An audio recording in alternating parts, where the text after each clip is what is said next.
बोल रहा हूं।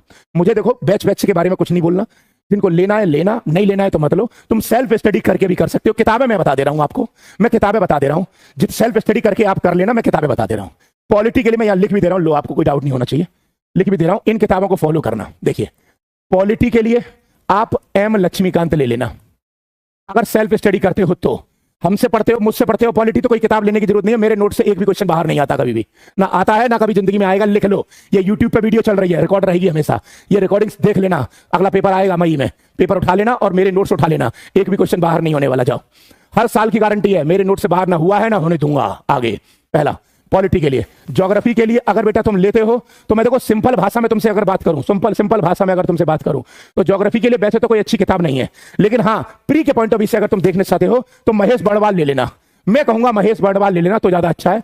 क्यों? क्योंकि Mahesh Badwal sir already selected candidate है, अच्छी किताब लिखी है, वो अच्छा जानते हैं, प्री निकाल देंगे तुम्हारा ही बहुत है। मेंस में तो वैसे ही अप्रोच काम करेगी आपकी।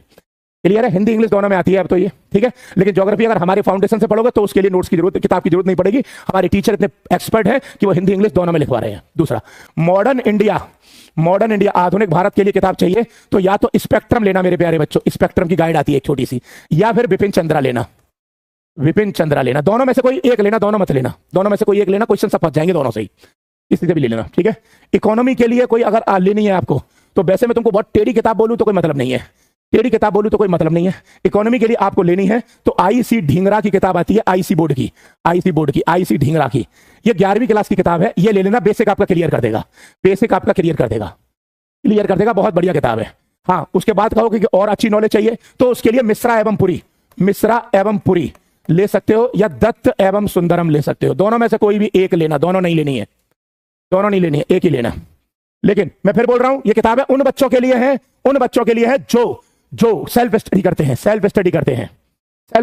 फिर बोल रहा हूं हमारा कोर्स लेते हो तो किताब की जरूरत नहीं पड़ेगी, हम क्लास में ही नोट्स बनवाते हैं, क्लास में ही समझाते हैं, क्लास में ही लिखवाते हैं, तो उसकी जरूरत नहीं पड़ेगी, नोट्स से बाहर नहीं आएगा। फिर बोल रहा हूं ये यूट्यूब की वीडियो है, यूट्यूब की, हमारे नोट्स जो हैं वो उठा के देख लेना, अगले साल का पेपर उठा के देख लेना, फांस देंगे पूरा। अब ये मत कहना कि तुम्हें पता है यूपीएससी क्या बनाएगी, टेंशन मत लो, इतने साल का एक्सपीरियंस है, मालूम है यूपीएससी कौन सी नब्ज पे हाथ रखने वाली है, ठीक है। ये मेन वो टॉपिक है, जो आपकी फाउंडेशन है, और ये ध्यान रखना ये दोनों टॉपिक ऐसे हैं जो प्री और मेंस में है, दोनों मतलब चारों, सॉरी, ये चारों टॉपिक ऐसे हैं जो प्री और मेंस में है, चारों, ये प्री में भी काम आएंगे और मेंस में भी आएंगे, इसके बाद प्री में एक आता है जनरल साइंस, सामान्य विज्ञान में आजकल क्वेश्चन नहीं आते, ट्रेडिशनल क्वेश्चन नहीं आते हैं। एक आता है इकोलॉजी एनवायरनमेंट, पारिस्थितिकी एवं पर्यावरण, ठीक है। तो वैसे बेटा मैं आपसे कहूं इकोलॉजी एनवायरनमेंट के लिए मार्केट में कोई अच्छी किताब नहीं है, इतनी अच्छी किताब नहीं है जो इकोलॉजी एनवायरनमेंट आपको बढ़िया से करा दे,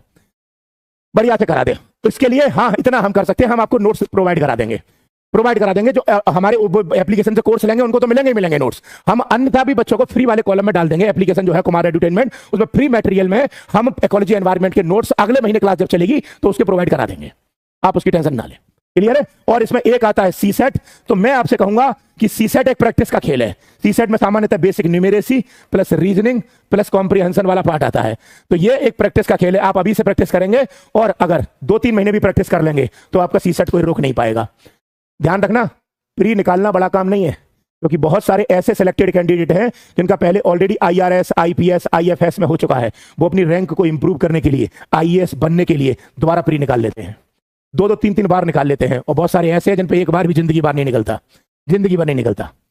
आपको करना कुछ नहीं है, बस वो ट्रिक को पकड़ना है।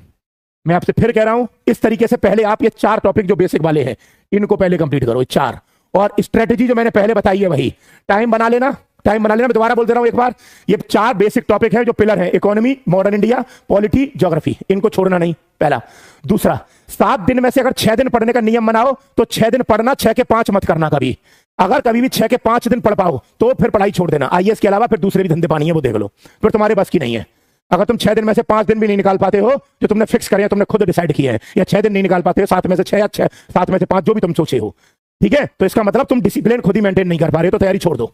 जो बंदा खुद डिसिप्लिन में नहीं रह सकता वो कभी भी डिसिप्लिन में रह के जिला भी नहीं चला सकता, मैं इसलिए आपसे ये बात कह रहा हूं, सीधी बात है। दूसरा, पर डे प्रैक्टिस करो प्री की, और पर डे प्रैक्टिस करो मेंस की।